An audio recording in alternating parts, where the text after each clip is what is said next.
Okay, I'm going to be starting a new series, and I'm going to try and do some educational videos. And I think if you want to do electronics, probably one of the most important uh, things, and for some people seems to be the hardest skill to obtain, is proper soldering. Uh, and working on two-way radios, probably one of the most horrendous things I see is microphone wiring. Because, oh my God, can people ever screw up installing a mic plug? So today we're going to install a mic plug. Real time from start to finish. So let's assume this is your mic cord. Now it's not attached to anything, just a cord I happen to have laying around, one of the hundreds. But it's used. And I think there, for starters, is a part of the problem. Being used, and this is an old cord, probably from back in the 80s. So, especially the shield wires in here, I can see it's a little bit green. So take a little bit of extra special care and technique in doing this. So, here on the bench we have pretty much all the tools, actually, except for, reach over here and grab them, a pair of wire cutters. We have pretty much everything we're going to need. And you're probably thinking to yourself, man, that's a whole lot of stuff you got on the bench there, because there's more than just what you see there. There's also all of this. There's flux, there's some cleaning swabs, bottle of, safety bottle of alcohol, chem wipes, bottle of spray alcohol, torch, soldering iron stand, tip cleaner, fiberglass brush, screwdriver, some heat shrink tubing, a razor knife, wire cutters, stripper, and of course our plug and wire. And pretty much everything you see here at some point will play a role in making a microphone plug installation that should last as long, if not longer, than what the original factory job did. One of the biggest problems I see is cleanliness. And I don't mean your cleanliness or how clean your bench is. I mean how clean you make your connections before you do any soldering. So one of the most important things when you're soldering, get over here and fire up the iron, is preparation. So this is a brand new mic plug. I'm going to use this one because I've got several hundred of these. I cleaned up and bought all of them that I could when I found these. These are original vintage probably 80s or early 90s plugs by Midland for Midland CBs. And I like them because they're very heavy die-cast metal. Okay. So, but this is a good example because this plug, get the camera back down here some. This plug has been around for a while. So if I try right now to solder to these pins, there's a good chance, a very good chance, I'm not going to get a good solder connection if I just stick the soldering iron, because I think what most people do, and it's where they screw up, is they just take their wire, strip the ends off, kind of hold it on there, blob a little bit of solder on there, move on to the next one, and before you know it, they've got a bird nest of wire fuzzies, and it's shorting out, or there's only one or two strands holding, and these can be some of the more difficult ones, and that's why I picked this cord. This has the really small cord, and each of these individual wires then also has fiberglass fibers in with it for reinforcement. So, but we'll start with the plug. So the first thing you want to do, now, soldering. Make sure you have something to hold your soldering iron. Doesn't have to be fancy. And a good tip cleaner. That's probably the second most important thing to soldering, is something to clean your soldering iron tip. Now you can use a shocking sponge, or you can use a brass wool style. Personally, I prefer the brass wool. I used to use, actually probably this sponge right here. For years, I'd use this soldering iron stand and this sponge, and it worked great. And I think actually, let me look at it. Yes, they're both actually Radio Shack. So the Lord knows how many decades I've had these two things. I buy replacement brass wool sponges for this, but this stand it's not as old as me, but it's got some age to it. Few modifications I've done to it, because I use this to hold desoldering irons as well, and the spring was a little bit too springy, so you can see I've added a piece of really heavy gauge aluminum wire here that keeps that from actually buckling over. The other thing is, so the stand doesn't fall over and have something heavy in it, this thing now weighs about 3 pounds. If you look in the base there, you see underneath of the sheet of metal, it's solid metal. That's because there's about a 1/2 inch to 3/4 of an inch of lead in there. Actually, it's solder, 60-40 solder. I have probably 50 more, or actually more pounds of 60-40 solder I've gotten over the years here and there, and I rarely use 60-40 anymore. So, yeah, this thing is weighted down. It ain't going nowhere. It's, yeah, you can... It's a lead weight, quite literally. So, the first thing we want to do is I always take a fiberglass brush. Now, this brush you can get on eBay. You can buy more expensive ones from a company called Rush Eraser. They make really good ones. These little ones you buy on eBay are just fine. Little fiberglass, I think they call them burnishing brushes. You see them by lots of names. But the fibers in this one are fairly light and fluffy. They're not really hard. So what you want to do is take your fiberglass brush and clean those contacts. Try and get any surface oxidation. It may look shiny, but trust me, you try and do some soldering on that and it won't stick. So there we get, be all nice and shiny again. Better than new. So we're pretty much done with that guy now. Now, next thing I like to do, now you don't have to, I just do it as an extra step because I've learned over the years, especially working on old electronics with lots of tarnished and corroded parts, more flux is always better. So flux, flux, flux. So I'm going to go in here and just put a little bit of extra flux on these connections. Now this flux I actually buy in little cakes. They come from, I believe, Germany. In fact, I can pull one down here. There's actually about 1.5 of these in here. This is solid as it comes, and this is just pure rosin cakes. I can even get the thing open. Yeah. And I just scrape it out with a razor blade, dissolve it in the bottle, and then strain it. But, like I say, that's all that's in here, mixed with 99.9% isopropyl alcohol. So, it's now been pre-fluxed. We're going to take our solder. Now, as far as solder goes, there's lots of different types. 60-40 is probably the most popular. That's a lead tin alloy. Has been around since the beginning of soldering, probably. For the beginner and hand soldering, I would recommend not using a lead-free solder. It's not that I'm anti-environment. It's that I'm anti-bad solder joints. And lead-free solders tend to have much higher melting points and tend to be much more finicky to use in practice. 60-40 lead, like I say, that's very popular and easy to get. Now, me personally, I use a silver solder. This is a SN62 composition, so it's this one's 2% silver content, and I don't do that because of its conductive properties. I do that because it actually, once the solder has cooled, it's stronger. And I work on a lot of mobile radios, so it has more resistance to bad solder joints than mobile radios, you know, where the solder joints can break out from vibration. But first, and probably most important part of using your soldering iron is clean the tip. You see all that black gunk on there? We don't want that mixed in with our solder joint. So clean your tip, okay? Wipe it off so that's nice and shiny, and then pre-tin the tip.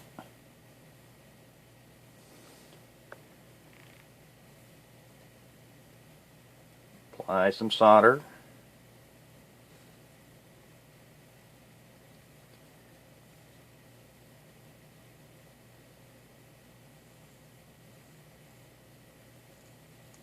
And the trick here is to leave it on long enough that the flux is activated. You can't just go in here, put some solder on your soldering iron, blop, and pull your soldering iron off. The flux needs heat.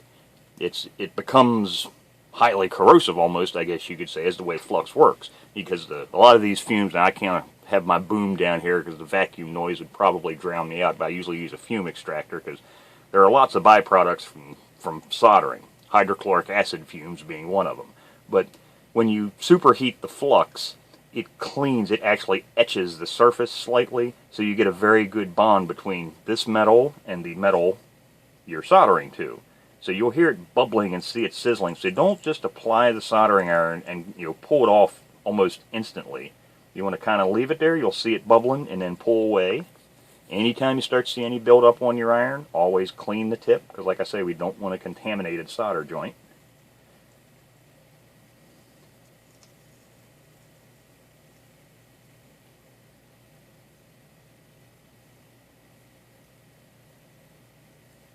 Okay. Now, next thing, now that's ready to accept the wires. Next thing we want to do is prepare our wire. And this is a perfect example. You can see this had to plug on it at one time. You can still see the pinch marks there. So, solder out of the way. Next thing I'm going to do is cut off this piece of tubing that's on the outside.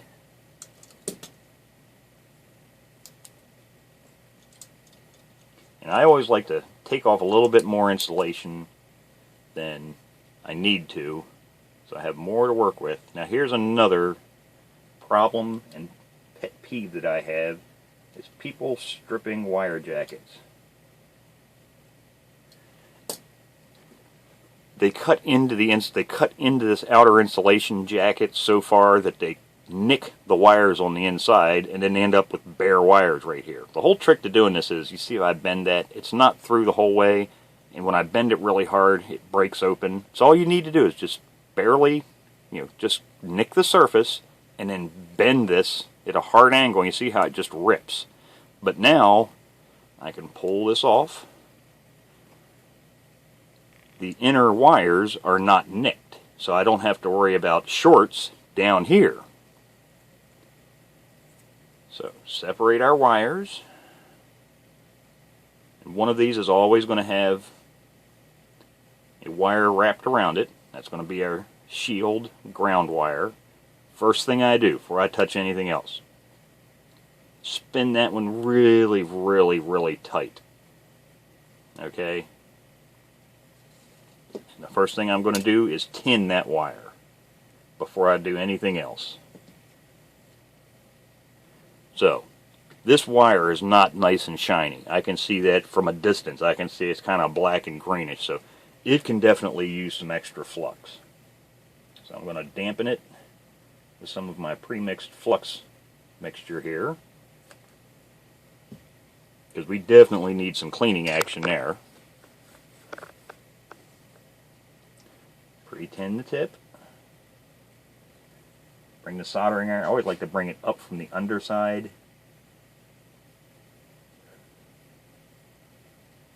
Yeah, this is a good one to demonstrate on, because it is hard to get solder to stick to it. And I'm going to stop right there.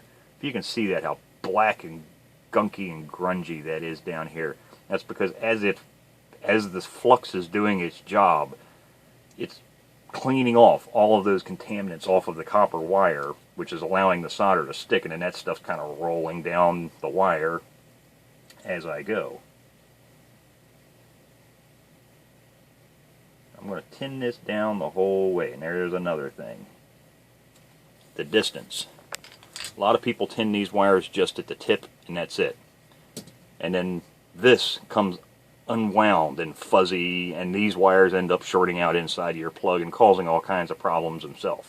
So the wire is now tinned the whole way down. Okay, there's no chance of this ever uncurling, because it's a solid piece of metal now, because it's completely soldered. Now I want to kind of just straighten them out here, figure out about how much I'm going to need for inside the microphone plug. About that much.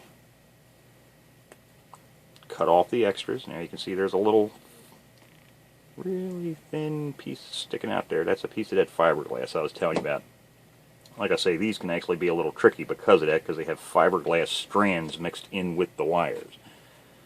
Pick your wire stripper of choice. I just happen to have, I like this amp stripper, very expensive stripper, but nonetheless, it's just a wire stripper. Doesn't need to be anything fancy, whatever works for you. strip off a little bit. Don't get hog wild. Now, again, twist, curl up the wire, and you'll see there's some fuzzies there. See how that those little white fibers? That's the fiberglass. Now, actually, as I'm spinning this, most of those fibers are getting kind of pushed out.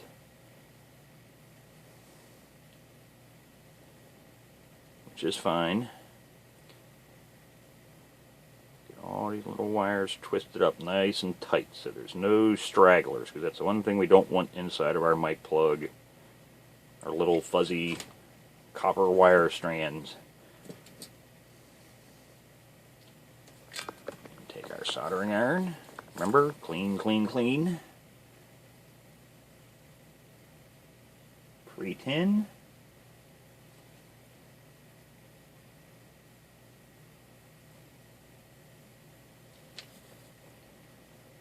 Roll it over, get to the last one.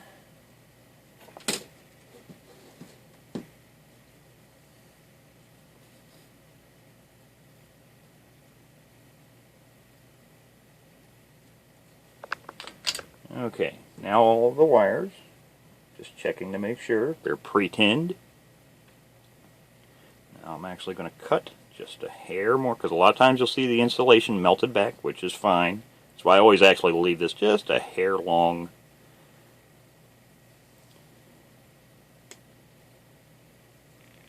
Okay. Now, I'm not really installing this specifically to actually work on anything, so I'm just going to, doesn't really matter which terminals I'm putting this on, but make sure you get these on the right terminals, of course. Now, the next thing, actually, before you put this on, there's a few important things. For starters, don't forget to put the plug sleeve on, because once you install the plug, you can't get this on unless you take your microphone off the other end and put this thing the whole way up through the curls. But stick that on. Now, next thing is actually what you want to do before you do that.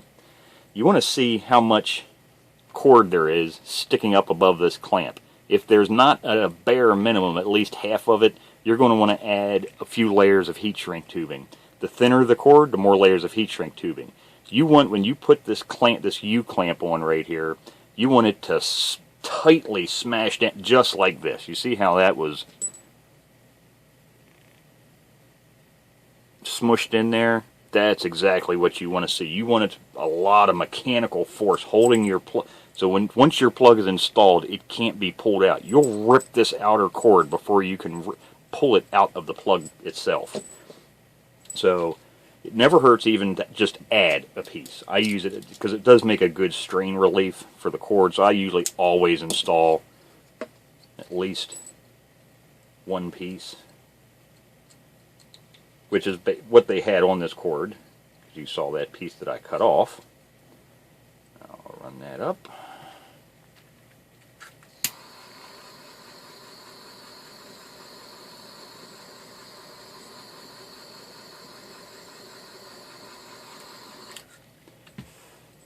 And now we're ready to stick our wires onto our terminals.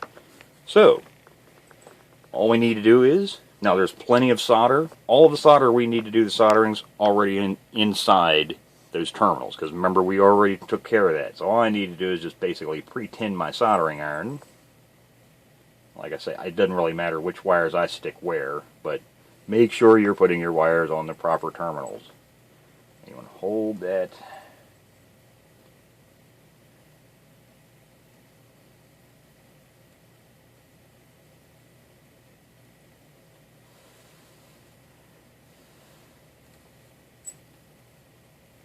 Up your next wire. Now I try to do it so that, because actually you shouldn't see any of the wire once you're done. It should be basically embedded in the solder. I try and hold it in the center of that little blob. Take my tip.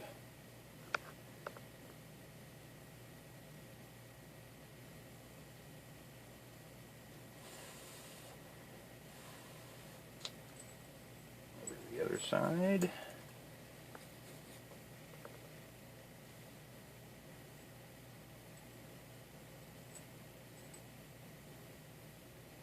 Actually, sometimes I would do this and actually not sitting on the bench. I'd do it holding it in the air like this. Then I can push down with my fingernail. Cool.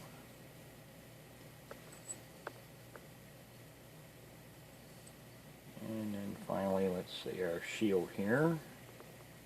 Like I say, I'm not doing this in any particular order. But once you do that, don't, as soon as that's another problem I see, I think a lot of the problems occur is, once you solder it, don't just let go of it. It's probably going to pull it out because the solder hasn't completely solidified yet. Once you apply your soldering iron, you get the wire that falls down in, stop. Pull your soldering iron away, but wait, don't move. Wait for the solder to solidify. If you just let go, you're going to end up, off my camera there, you're going to end up with a cold solder joint. So there are all the wires, and I'm going to inspect, make sure they're all down inside the solder properly. Now on this one, I don't really need to worry about it by design. Some plugs, especially this one, I can't really wrap any tape around it. Sometimes when you get cords or plugs, they'll come with a little plastic sleeve you can slide up over. Honestly, really don't need them because I have a good connection here. There's no fuzzy wires. There's nothing I got to worry about shorting out. That is fine to stick in the plug. So then install your plug.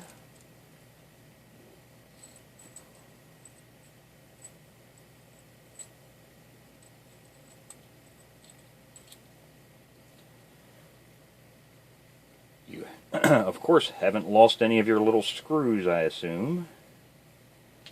Because if you had, all this work you just did is completely useless because you're going to rip your plug out probably within the week. And you may think that's a silly statement, but it's not, because I see so many plugs. People send me cords, say, man, I just put this plug on my microphone last week and already it's bad. And they send it to me and I'll see something like that. The clamp, or the mic plug with no clamp on it, or it has the clamp with 2 screws but it's not tight on the cord, so it's ripped out, or everything's fine here but they lost the set screw so the plug's pulling out. Yeah, it's these 3 screws are very important. The 2 inside of this horseshoe clamp here that goes down from the top, and the set screw that holds the plug into the plug body is very important. Like I say, this horseshoe clamp here, or U-clamp, is one of the most important. Because this is actually what's protecting all of the work that you just did on wiring your plug. Another thing, use a good screwdriver. I see so many with stripped screw heads. I'm laughing, but it's not funny, the amount of them that I see. So there's what we want to see. You can see there, see how it's kind of smashed out? Really pushed down, clamped down really tight, and that's what we want to see. I can't pull that out of there. It's not going anywhere. That's what we want. Good mechanical clamping. It's really smashed those together. And it's just that simple. There's a mic plug wiring job that should last as long as this plug can last. The only time this thing should ever come off is if basically, in my case, because I'm plugging in and unplugging a microphone all day working on radios, but if the terminals wear out, that's about it. This should never need to be repaired again. It should last you the life of your radio or your microphone. So there you go. This is going to be the first in a series. I've got a bunch of them I want to do on soldering techniques, desoldering, especially some advanced stuff for doing some surface mount, hot air reflow work and stuff like that. But I thought I'd start off with something that everybody can use, and that's just plain old mic plugs, because that seems to be a problem spot for a lot of people. So there you go. I hope somebody finds this useful.